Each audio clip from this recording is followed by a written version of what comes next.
Okay, here we are at the last of the Infidel series of battles. This is the Battle of Arsuf. This is the only battle I think that's covered from the Third Crusade. Yeah, because we did Montgessard.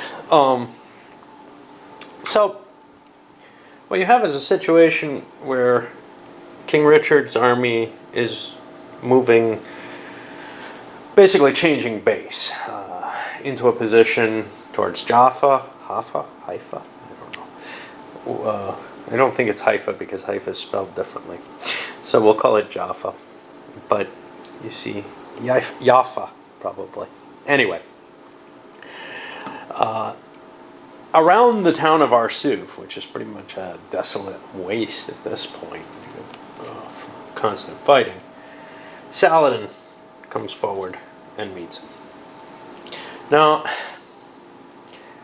this is a very, very different scenario and has some significantly different rules from the rest of the series. Among these, the Crusaders don't really have commands. Any Crusader leader can be activated with people near him.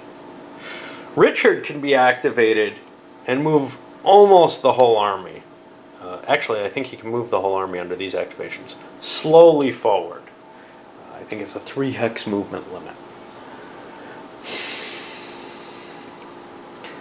This is tactics that the Crusaders became better and better at, which was staying together and ignoring the Light Raiders completely. Now, if you tried doing that in any of the other scenarios, even though there were long marches where they did exactly what they're doing here back in the First Crusade, you'd just get shut up. You'd disappear. So what do they do to fix it to make this one historical? Well, they had special rules for the scenario. This is where kind of great battles of history would probably have at least for any particular period, if they did a medieval's crusade type one, they would do you can take this formation and become almost immune to arrows, and then the lights don't affect you. Anyway, in this particular battle, the rear guard, the Hospitallers, I believe it's the rear guard, ended up requesting the right to charge. Richard refused it, and then just charging on their own. And that precipitated an entire charge by Richard's army, in which he set Saladin more or less to rout. So what is special here? Well, one, Saladin has no troops of his own. All he does is provides his +1 to as the overall commander.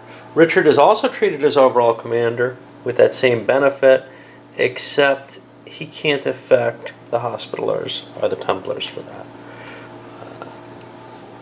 This is for initiative rolls. He gives them +1 to their command rating, or activation rating. What else? Okay, they have this slow march, which can be picked at certain specific times, either as the free activation, or Richard can make a roll for a continuation once in any sequence of Crusader actions, i.e. contiguous sequence of Crusader actions if no Saracens have gone through. Night Pass-Through. Okay, now this is something that sort of existed in Men of Iron, got dropped for this series, but then is back in place, but more powerful. Here, knights can run through the crossbowmen, but they don't do them any damage. In Men of Iron, they set the crossbowmen, into a disordered state at the very least. They drop their morale 1 level. What else do we have? Well, because the Saracen, or Ayyubid, light cav were particularly ineffectual in this battle, they have no zone of control. That's probably not that big a deal. It just means you don't pay extra movement to go buy them, and nobody tends to do that much. They have an additional -2 to the dice when firing missiles. That's going to make them almost ineffectual, especially against knights. So normally they have a +1 for being archers at range 1, and they get a -1 for being mounted archers. That brings them to 0. If they're firing at knights, they get a -1. -1 on the table against mounted. Hey, you can still usually do something. If you look kind of closely. Okay, make that -3 now. I need to roll an 8 or higher to disorder a mounted knight. To retire a disordered one, I need a 6 or higher. They're not going to hold up. They're not going to do their job. And I'm kind of disturbed by that. There are options to reduce that. I don't know how I feel, because clearly they weren't effective, so I think I'll play with the base value here. Here's another one. This game has no flight levels. The goal of this game for the Crusaders is to get their stuff off the map through one of these hexes. And they get a victory point for each unit they move through there. And they get 2 victory points for each wagon, including, and this is their standard, which I believe is under Hugh. Basically, it's mounted on a wagon. They get 2 victory points for each of the wagons that go through there, and they get 1 for every Ayubid combat unit completely eliminated. They also get points equal to the activation points of the leader, which means that they can get more points than the normal 2 for leaders. What do the Ayabids get? They get a point for each Crusader combat unit eliminated. Doesn't matter if it's a knight, whatever. They get 3 for the wagons, 5 for the Carioco, I don't know, which is the standard. And they also get points equal to the Crusader leader's activation rating. They do not get anything special for killing Richard. Probably because Europe as a whole would be better without him. Certainly England would. The goal, Crusader wants to get to 30 victory points. Ayubid gets to 25. Game's over when that happens. No die roll in here. It's just a straight victory point race. What about that standard? It's got some special rules too, and I'm trying to see where I got them.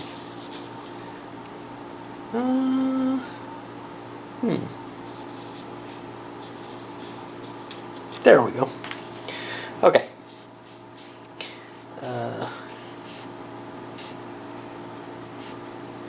When Crusaders are retired, they go back next to a wagon instead of the Carroccio.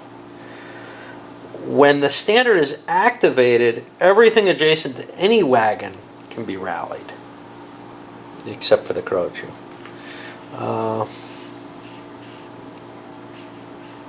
If you can trace a line of hexes by Crusader combat, occupied by Crusader combat units to the Carroccio, no empty hexes, and you get a retire, an infantry unit that is adjacent to a wagon may be moved to replace the infantry unit that just got retired.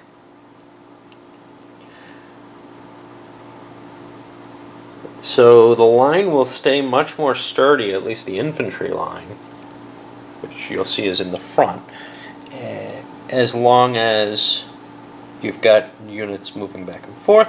The Carroccio actually has some fighting ability. I mean, it can be hand-to-hand combated. It's pretty bad at it. And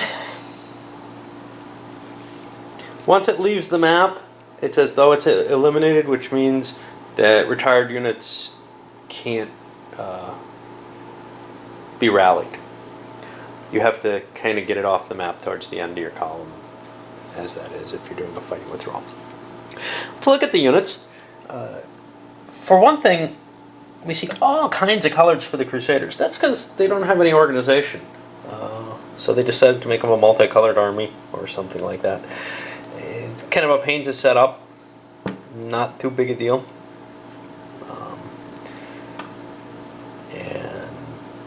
let's look at our Saracens. Here's our light cavalry under one of the Din types. Here we have a mixed infantry and archers. Now the archers here, and this is all foot, are a combination of Bedouin javelin throwers who also double as pikemen. Not terribly good pikemen all the same. And those Sudanese combination archer flailmen. Now remember, I'm going to be careful this time not to allow them ever to shoot and attack on the same round. But they can still move up, shoot, and they're not really at the same risk that normal archers are. Then behind that we have some kind of crappy Egyptian spearmen, pikemen, whatever. Back here we have a combination of Berber and Syrian medium cav. I think that's just countermix, really. This is mainly an Egyptian army when it comes down to it. And being Egyptian, we have Saladin's elite Mamluks here. Saladin himself does not command troops. I've already said that. There's another special rule. Once per game, Saladin's able to grab, to do a seizure, preemption, whatever you want to call it, and activate one standard in order to rally Saracen troops. I think that's about it. So yeah, I mean, it's going to be a different game than most of these battles. First of all, we have this clear mobility issue. The Crusaders just want to get through. If they kill things, they kill things, and historically they killed a lot of things. And the Saracens want to stop them. We don't have flight. The armies will fight to the bitter end. So yeah, it's just going to have a very different feel. I don't think it's going to feel as much like a Men of Iron series game. I think it's going to feel a lot more like a more traditional war game, although it still has a lot of the base framework. You know, no turns, just these activations passing back and forth. Leadership values. Crusaders have some fairly high ones. Richard, for example, is pretty good. He's got a 5.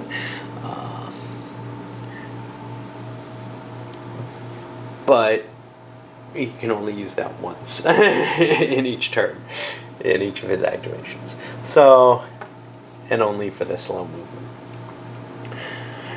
So yeah, I guess we'll be seeing a decent number of switches. The Knights, the Hospitallers, and the Templars are both well led.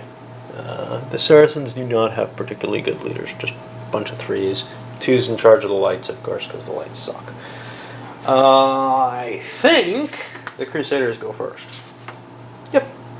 So we'll start with them, and I'll load this up.